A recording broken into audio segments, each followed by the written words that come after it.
You guys, the medical examiner in Nolan Wells' case and the DA are both under fire and heavy scrutiny today, and we're going to discuss both in this video. So the medical examiner, her name is Stacy Turner. She oversees, I guess, the autopsies, and she oversees a lot in terms of the medical examiner office. Now, people have a huge problem with Stacy Turner and, in the conduct and the job of her particular office. Now these are the same people who sent over Nolan Wells' body to the independent autopsy without the lungs and without the organs needed for them to determine a cause of death. Now, apparently this has been done to other suspicious Black deaths, and people are sick and tired of it and want transparency. So this petition is not just like, like a hole-in-the-wall petition. No, this petition got 45,000 verified signatures. 45,000 people have signed this to have her license revoked. Okay, so it goes, this is a petition demanding an independent investigation into the conduct of Mississippi Chief Medical Examiner Dr. Stacy Turner, to the governor of Mississippi, the Mississippi State Board of Medical Licensure, the Mississippi Department of Public Safety, the Mississippi Attorney General, the United States Department of Justice, Civil Rights Division, and all agencies charged with protecting the integrity of Mississippi's criminal justice system. They reaching across the country, bro. They want this woman gone. So what exactly has she done that has these people pissed off? Well, let's keep on to you, right? So this says, we, the undersigned citizens, families, advocates, and supporters of equal justice under the law, respectfully but unequivocally call for an immediate independent investigation into the professional conduct, forensic determinations, and death investigations overseen by Stacy Turner. The office of the medical examiner occupies one of the most consequential positions with Mississippi justice system.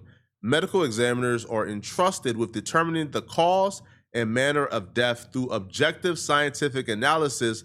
Their conclusions influence criminal investigations, judicial proceedings, insurance determinations, and most importantly, whether grieving families ever receive justice.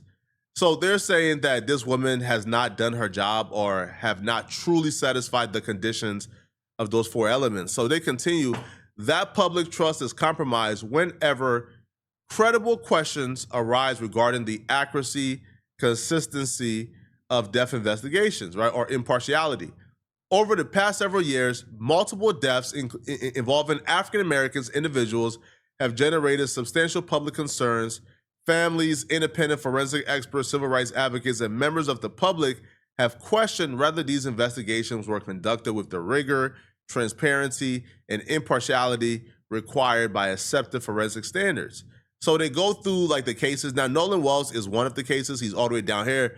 But let's go to the other case, okay? So one of the cases they're claiming is a case from DeMartavion Trey Reed that took place in September of 2025. Apparently, they found the 21-year-old at Delta State hanging from a tree. Now, although his death was officially ruled as self-inflicted, the issue is a little bigger than just Trey or Nolan. See, the real issue of this petition here is they're saying, bruh, since September of last year, there's been about 13 unanswered, unexplained tragedies involving young Black kids. And we can't just keep hearing, oh, it was an accident or drowning. Oh, this person got, found hanging from a tree, and they got found hanging from a tree because they put themselves there. Like, after a while, we got to start saying, I don't know. Like, I don't know too many Black folks who are going out looking for trees, right, to self-inflict, the ultimate sacrifice upon their life. I just don't think that too many Black folks is doing that.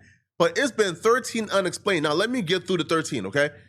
So now we have Daniel Irvin, who, his parents were involved in the Nolan Wells press conference. Daniel Irvin was actually quote unquote drowned July 13th, right? And they're claiming, that this was also accidental as well, even though the circumstances around his death is much more suspicious than the Nolan Wells death. And y'all let me know if y'all want me to cover this Daniel Irvin case. This Daniel Irvin case, trust me, like if you don't know yet, the circumstances surrounding his death is a lot more suspicious than Nolan's death. Like, it's almost insane they think that Daniel Irvin accidentally drowned. Now, let's continue. November 13th of 2025, all right? Torrance Tory Medley, right, 39 years old. They was, quote unquote, found hanging from a tree. They claim they put themselves there. All right, let's continue. Another one, Cal Basinga, 21. There's so much more that I didn't even get a chance to go through. Yeah, but people are sick and tired of being told, that these young men and women, their deaths are either accidental or self-inflicted, and people ain't buying it anymore. They just not, and they're calling for accountability, right? So one person, well, again, like Damian Cameron, right? So following his death, after an encounter with Rankin County Sheriff's deputies, Dr. Turner's office classified the manner of the death as undetermined. Independent forensic pathologists later concluded that the evidence supported a homicide determination, raising a significant question about the original findings, and rather critical evidence was appropriately evaluated. And that's also a part of the problem here. Their office did an autopsy on Nolan Wells. They completely just never notified us, hey, yo, there's like a red spot in the back of Nolan's head and neck that needs to be looked into. They just bypassed that completely, never addressed it, never mentioned it. And it took an independent autopsy for them to point out, hold on, he had like a red spot in the back of his neck. That's pretty unusual there. But Stacy Turner in her office found no need to mention that. They had to find out via an independent investigator, right, during the independent autopsy. So now we're having the independent autopsies, right? The independent investigators, they're coming to different conclusions that this medical examiner in Mississippi is coming up with. And the deaths are young Black men and women. And with the history of Mississippi, if the results that you guys is coming up with, it keeps contradicting independent investigations, then we got to figure out who's lying. The independent investigator got no reason to lie. They're not invested in this small town. No, they're just doing their jobs. So people are asking some real questions here, man. So they continued. Shannon Wilson, his family has publicly expressed concern that his body was embalmed before they believe a necessary forensic examination had been completed, thereby limiting opportunities for additional independent analysis. Whether or not protocol was followed, the circumstances have further eroded public confidence in the integrity and transparency of Mississippi's death investigation process. Nolan Wells, we know all about Nolan Wells, okay? Like Nolan Wells, his death has likely become the subject of significant public scrutiny, and independent forensic pathologists concluded that the manner of his death should remain undetermined pending further investigation, and stated that foul play cannot be excluded. That opinion stands in contrast to the state's conclusion and underscores the need for objective review. Again, there's so much more. And they're saying, listen, man, right? We want for you guys to appoint an independent panel of board-certified forensic pathologists from outside the state of Mississippi to review disputed death investigations overseen by Stacy Turner. Conduct a comprehensive audit of death classifications in cases where credible concerns have been raised by families or supported by independent forensic opinions. And I believe that's more than fair. Like, I think that's fair, right? If you guys are not gonna, fire her or take her license, then let's have an overseeing board that if the families believe that something suspicious is going on, they at least have somebody, all right, who can come in, do the research, do the investigation, and say, okay, yeah, they were correct in terms of the cause of death, or they were wrong. But right now, the family don't got any trust in the system, all right? But that's just the medical examiner. Now, apparently the DA is under fire as well. Former prosecutor is calling the DA out for how she's been handling this Nolan Wells phone situation. I've said from the very beginning that the phone is important, but the DA isn't treating the phone like it's important. Like, people want to blame Nolan Wells' parents for quote unquote not cooperating, which is furthest from the truth. The prosecutors and the DAs have not requested a phone from them. The phone is not their priority. They could care less about the phone, which is very odd, because if Nolan Wells' case is going to a grand jury and you guys are going to present this case to the grand jury with good faith, then shouldn't you guys be requesting this phone? Shouldn't this phone also be a part of what you guys are presenting to the grand jury? But they're treating this as if it's nothing. And this is a huge error. The phone in the Nolan Wells case. I have a message directly to DA Angel Myers McGrath from a former prosecutor who did the same job you did, 30 years criminal trial experience, certified criminal trial lawyer, former head county prosecutor. Please listen carefully. This phone issue is getting out of hand. Nobody knows what to believe because you keep refusing, as I've said previously, to do proper public relations. Now, supposedly, there's a letter out there that says you agreed in July to have the phone examined with the experts from the family at a specific location and in a specific way, and that they are ready, willing, and able, and gave 4 dates this week where they would be willing to surrender that phone for examination. Now, I've been involved in things like this, so I don't know what's been said or hasn't been said, but I'll say this. The only story that we're listening to is that from Nolan Wells' family. And when they send you a letter and you don't respond and correct that letter, then we can only presume rightly that what's in that letter is correct. So the question becomes, if you had an agreement in July, why is it not being honored? There are accounts that you have demanded that the phone just be turned over in violation of that agreement. And that is not a good thing, not a good look. I can tell you from the commentary on the posts that I've had that your constituency out there in Mississippi does not trust law enforcement and does not trust this investigation. Your continued failure to update the community on any misinformation, if there is misinformation, or say, for example, if this agreement is not what the agreement was, then you need to get out there and you need to let the public know. Now, stop. Stop with this thing that you don't compromise investigations about speaking about them. I've addressed this before. You are not compromising an investigation by correcting the record. You are making sure the public has an understanding, so we can only presume what's been written by Mr. Crump and his team is accurate. That phone is vital to any grand jury presentation.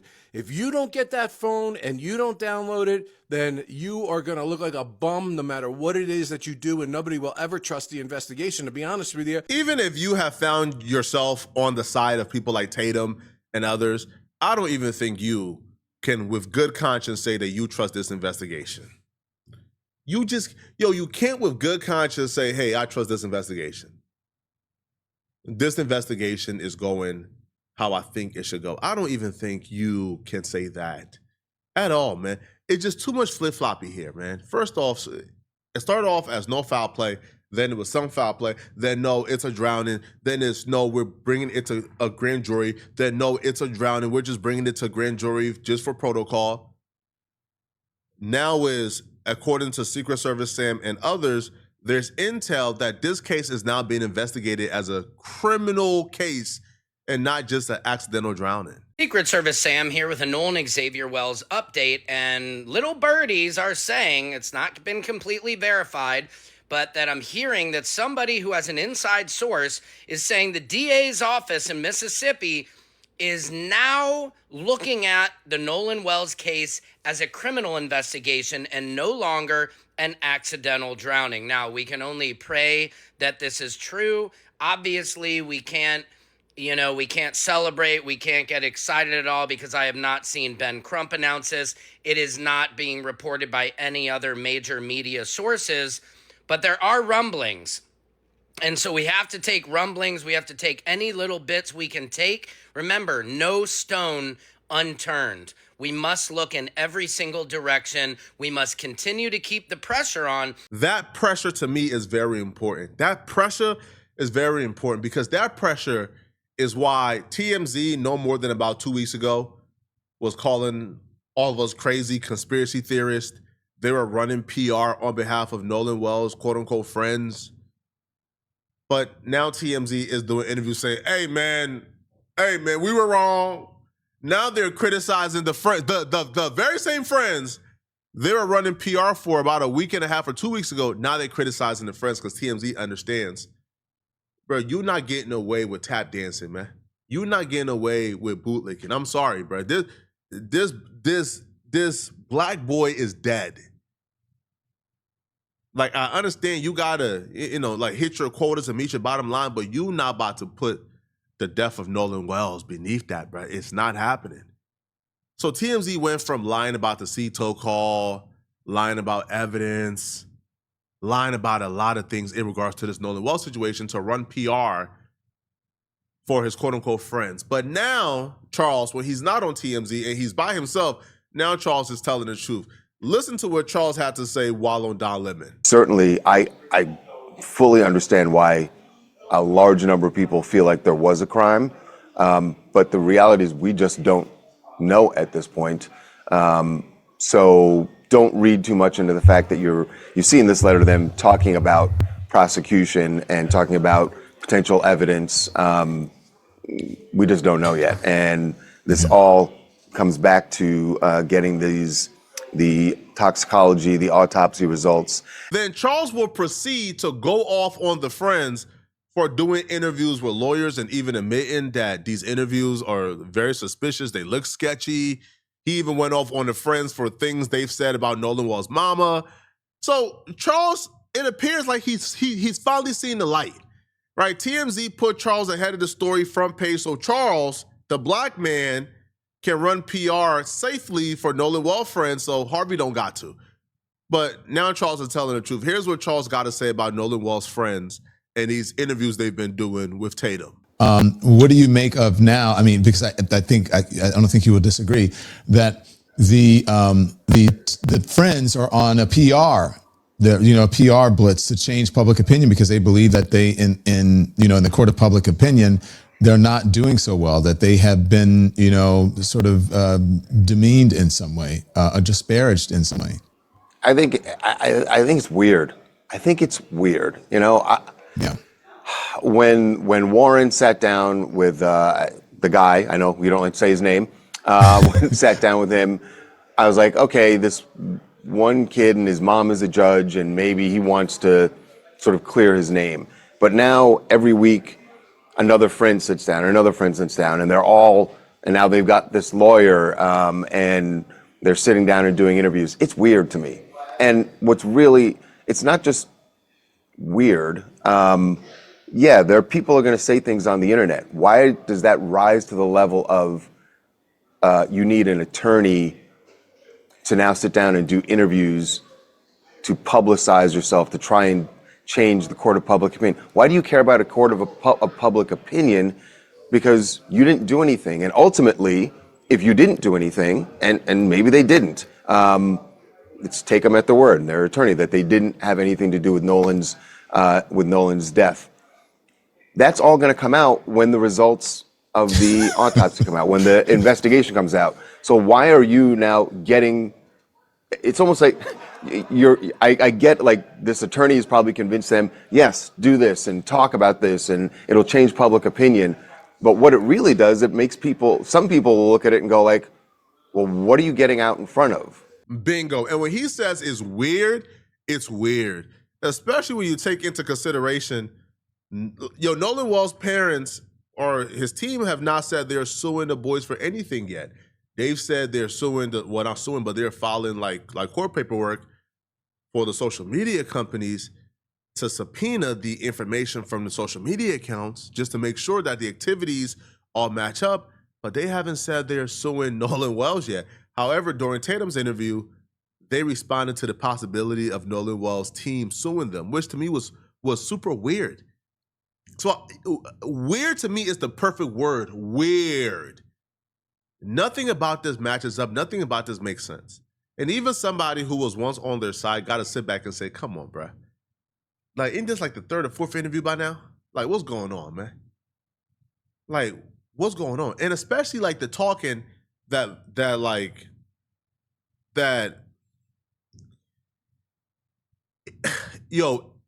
it really hurt me seeing them attack that boy's mama. Like, that really affected me. You could watch like Christine interviews, bruh. Like, Christine ain't trying to bother nobody, bruh. And even Charles said the same thing, man. That them going after his mama was a low blow. It was low. These boys got to start taking advice from their parents, man, and not this lawyer. Bro, if their parents is telling them to go after the mama, now that's just a bad mistake, man. If you didn't do anything, there's nothing to get out in front of. So in some ways, it can backfire on you. It's just weird to me. And then you also run the risk of what did happen is that one of these kids sits down and blasts Nolan's mom and says that she was wrong to put out that photo, and that's not going to play well in the public for you, man. That you're attacking the mother of your best friend, who you're so distraught about losing him, yet you're doing an interview where you're attacking his mom. Yeah. It's it's just stupid. Like, It's disgusting. It's disgusting, Charles. I agree. It is disgusting. That's the right term for it. Disgusting. Let me know in the comment section, what do you guys think about this, man? Who do you guys think should receive consequences here? Who do you guys think has been more flagrant, the DA or the medical examiner?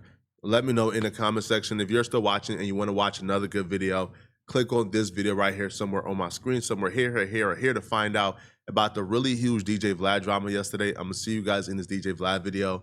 I'm out of here, folks. Peace.